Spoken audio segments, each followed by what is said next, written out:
IIM UPSC tuitions only in Tirumala IAS institute Chaitanyapuri. Call చేసి ఇప్పుడే join అవ్వండి. క్రైస్తవ సోదరుడు, క్రైస్తవ ప్రచారకుడు ప్రవీణ్ పగడాల గారు మృతి చెందిన దానికి మా ముస్లిం సమాజం తరఫున వారికి వాళ్ళ కుటుంబానికి ప్రగాఢ సానుభూతి తెలియజేస్తున్నాం.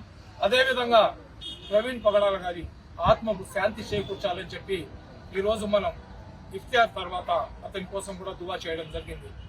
గతంలో అతను కొన్ని అనుచిత వ్యాఖ్యలు మొహమ్మద్ ప్రవక్త గురించి చేసినప్పుడు అతనికి మందలిస్తూ క్షమాపణ కోరుతూ వీడియో పెట్టమని చెప్పి మేము కొన్ని వీడియోలు చేయడం జరిగింది.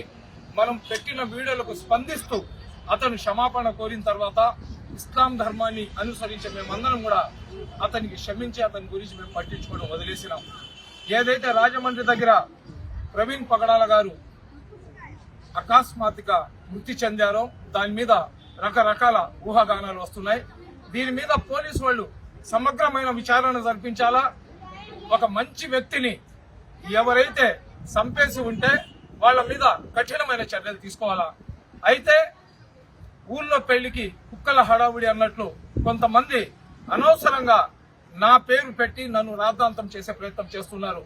ఇస్లాం ధర్మంలో ఇస్లాంను అనుసరించే ఏ వ్యక్తులు కూడా ఒక వ్యక్తికి అన్యాయంగా నష్టం కలిగించే పని చేయం.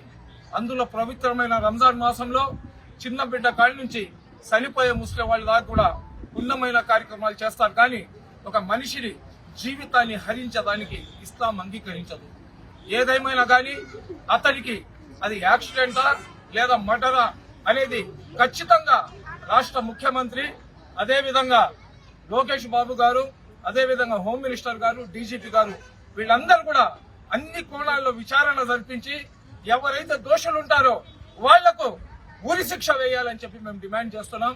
ఎందుకంటే మా ప్రవక్తకు చెప్పినప్పుడు ఖచ్చితంగా మేము రియాక్ట్ అవుతాం. మీ దేవుళ్ళకు చెప్పినప్పుడు ఖచ్చితంగా మీరు రియాక్ట్ అవుతారు. క్రైస్తవులకు చెప్పినప్పుడు, యేసు ప్రభుకు చెప్పినప్పుడు క్రైస్తవులు రియాక్ట్ అవుతారు. కానీ అతని ముఖం మేము చూడలేదు, మా ముఖం అతను చూడలేదు. ఏదైతే అతని వీడియోస్ లో డెబిట్స్ లో మొహమ్మద్ ప్రవక్త గురించి చేసిన అనుచిత వ్యాఖ్యలు ఏదైతే ఉన్నాయో దాన్ని ఖండించే సందర్భంగా అతని మీద మేము చాలా కఠినంగా అయితే మాట్లాడిన మాట వాస్తవమే. ఖచ్చితంగా అతను క్షమాపణ కోరిన తర్వాత అతనికి మేము క్షమించేసి అతని జోలికి మేము వెళ్లకుండా మా పనులు మేము చేసుకుంటున్నాం. నేను యావత్ క్రైస్తవ సోదరులకు చెప్తున్నాను, ఎవరో రెచ్చగొట్టి ఏదో చెప్తే అనవసరంగా మీరు కేసును పక్కదావ పట్టించేటట్లు రకరకాలుగా మీరు తెలిసి తెలియని పనులు కానీ చేసుకుంటే అసలైన దోషులు తప్పించుకొని దర్జాగా తిరిగే పరిస్థితి వస్తుంది. కాబట్టి దయచేసి మీ దగ్గర ఆధారాలు లేకుండా అనవసరమైన కామెంట్లు చేయబాకండి.